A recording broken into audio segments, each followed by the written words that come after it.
Hello, welcome and good evening to our second part of the ESP8266 Let's Code. So our final goal is to have a CO2 monitor to monitor our air quality in the room, for example in my sleeping room, to check if I need to change something there. And last time we took a look at this NodeMCU development board, which has the tiny ESP microcontroller with Wi-Fi on board plus a serial interface which attaches to USB. We set up the Arduino environment to code for this thing, and we triggered the LED which is on this board. This time we want to go one step further, so this will be part 2 of probably 4 parts for this project. And in part 2 we add the first sensor. So this is the sensor.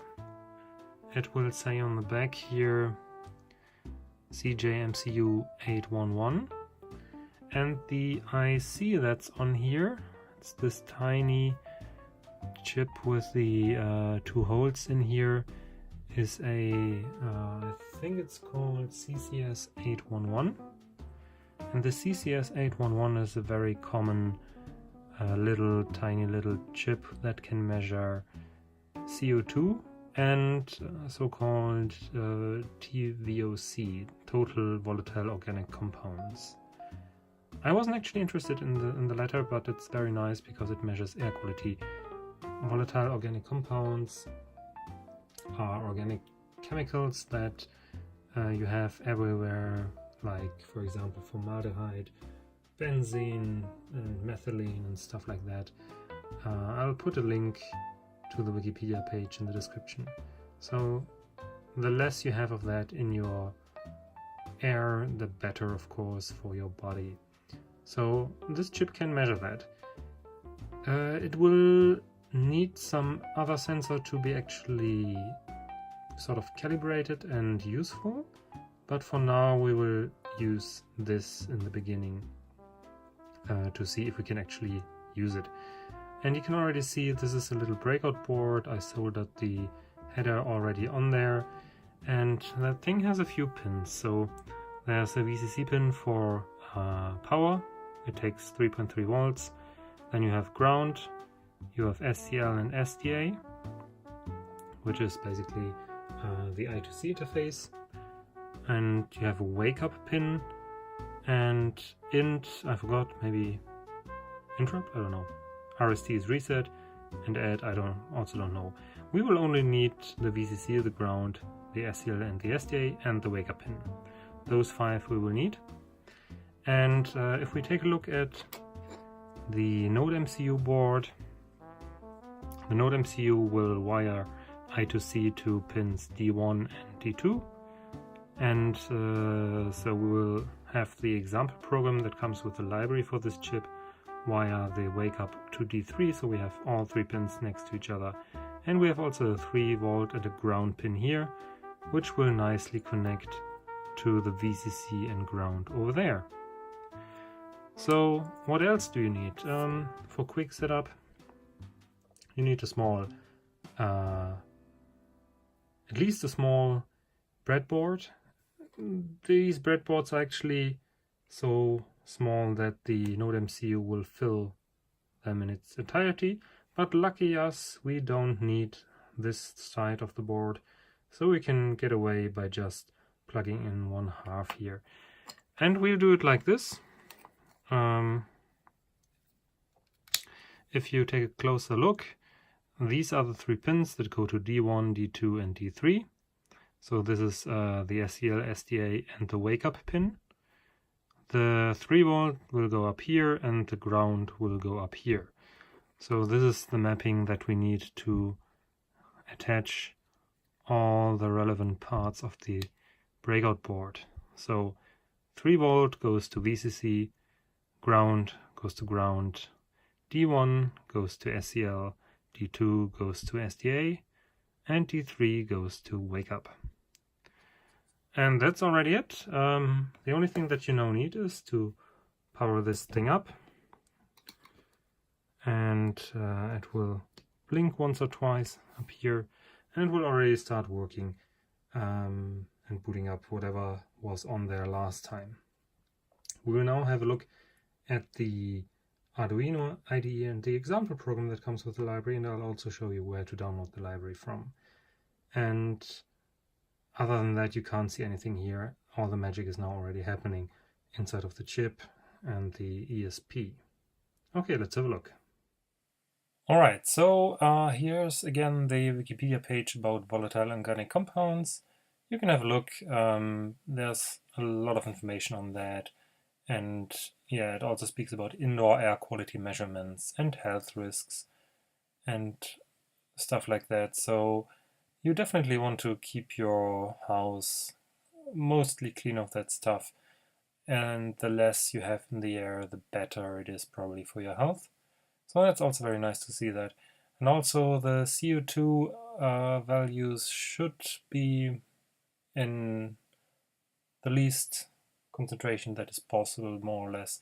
So at the moment the global CO2 is around 400 parts per million, and indoors you can easily reach higher values, 500, 600, or if you don't open your windows in the night, it might go as high as 800 or something. Then you already start to get headaches and stuff. So definitely worth having a look at that.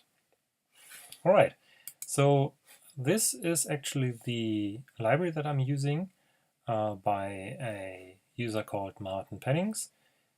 And the library is simply called CCS811, which is the name of the IC. And there's a nice GitHub repository for that. And there's a nice introduction as well, and how to install it. That's actually pretty simple. You simply click clone or download, and download the zip file. And you can then install that in the Arduino IDE. This page also has the wirings, just as I showed you. This is one example. Okay, he uses VCC and ground down here, but the same works with these pins as I showed you. And SCL, SDA, and wake up are on these ones here. And he also has some alternative dev boards, because this is Arduino. It will also compile for not only for the NodeMCU boards, but also of course for Arduino Nano and other devices, and also for the ESP32, which is like a better version of the 8266 we are currently using. So there's a lot of information, and also here's the pinout of the boards.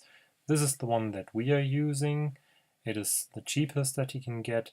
There's another one with a humidity sensor and temperature sensor on there up here, which lets you calibrate this chip actually. And we will use a separate board for that in the next episode. So no worries, we will extend this also to have calibrated values basically. And they also have an example program which we'll take a look at now. So let's go to the Arduino IDE. Okay, to include this library, you can go to Sketch and add a library. You can just simply say add a zip library and choose from your downloads folder the zip library that you just downloaded, which I already did.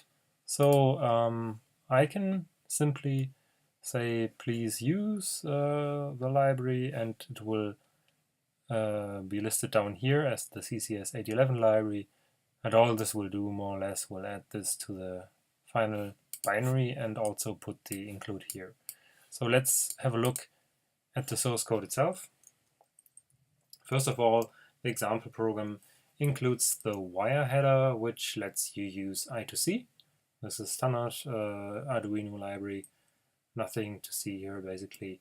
And then we include the CCS811 library, and there's a data structure that we need to initialize, which is called CCS811, and we also call the variable here in the same manner, just lowercase, and you have to tell it where the wake up pin is wired to. So SDA and SCL is given by the underlying hardware, and on the NodeMCU it will be D2 and D1 as I said, and for convenience we put NWAKE to D3, which is right next to that, so you simply say CCS811 parentheses D3, and that will already set up the wiring just like we wanted.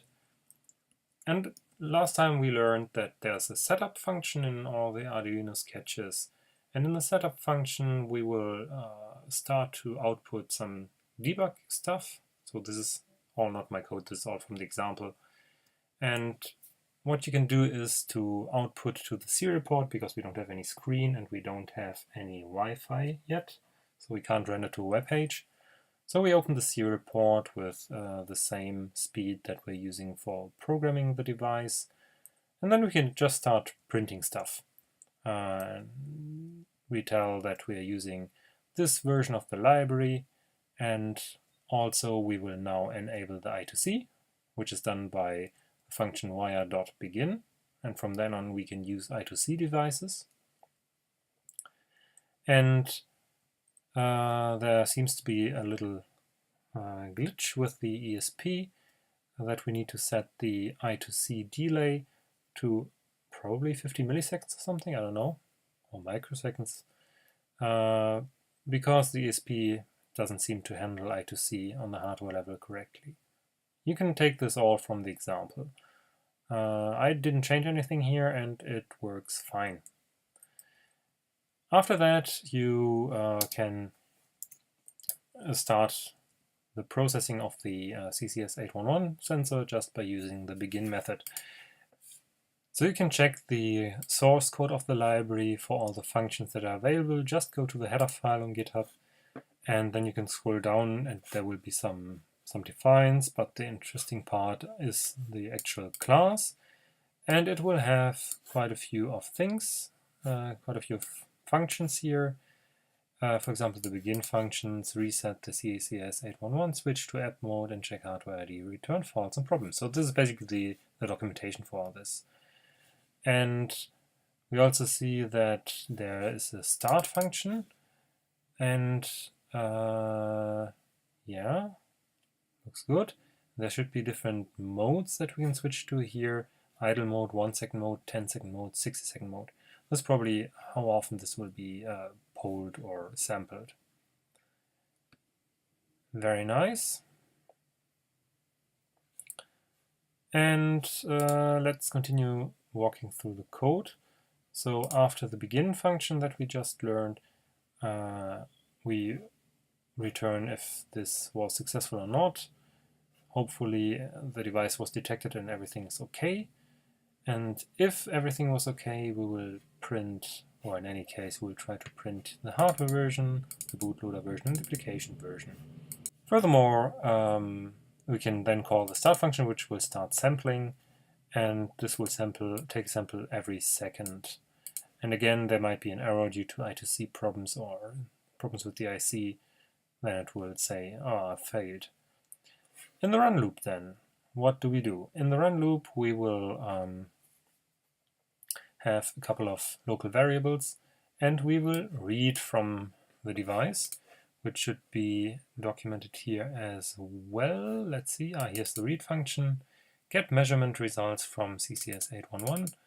All arguments may be null because we pass pointers so that stuff can be written into those variables. And we can check the status via airstat and if there were any errors. So we pass all the variables. This is the CO2 value, this is the total volatile organics value, the error status, and the raw data. But we will actually only look at this stuff and of course the error stat. So if the error status was okay, we'll output some data, the CO2 value and the total volatile compounds on the serial port. If there was no data, it will say waiting for new data. This might happen especially at the beginning because the IC has to heat up. If there was an I2C failure, we will also see that. And otherwise we get the unknown error code that we encountered. And then we wait for 1 second because we know that only after 1 second we get another sample. And that's already everything. We can simply compile and upload the sketch. Everything will be compiled now, and you can see that it takes roughly 276,000 bytes, so roughly 256 kilobytes, which is already quite a bit, but of course we already have the I2C and the CCS library in there, and that probably takes quite a bit of space. Again, you have to be a bit patient because serial ports are really slow. 60% done of upload. It will be there any second now. And when this starts, now it has started, we can actually go to the tools and go to the serial monitor, and there will be a bit garbage here, but then it will sync up and it will say starting CCS811 basic demo.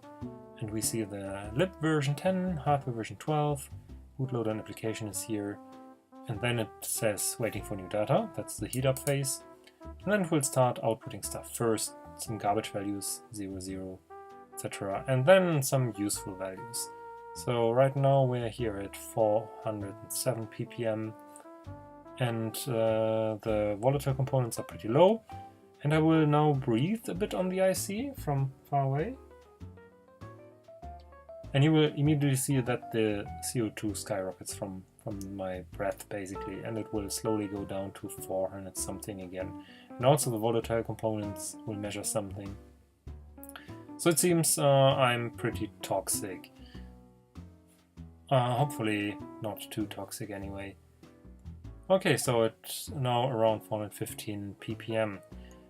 So this might get totally deranged. I let this run for a night or so and I ended up with values way above 1000. But I think this is because I don't have a temperature sensor to calibrate this, which we will attach in the next episode.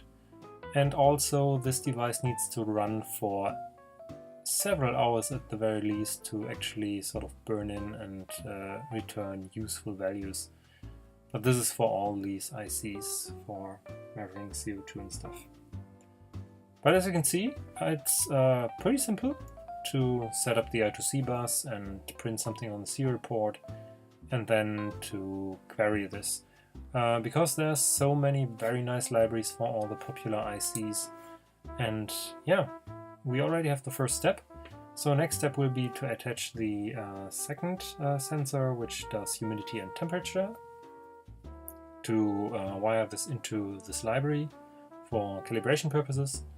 And then in the last part we will build a web front end, because this is a Wi-Fi enabled device and we just want to browse the device from our smartphone and see what the air quality in our rooms are like. So that's all for today, and I hope you enjoyed this. I hope you learned something. Please do share, like, and most important of all, subscribe, so that we might hit at one point the 1000 subscribers, which will let me concentrate a bit more on making these videos. Other than that, I thank you for watching and I'll see you next time.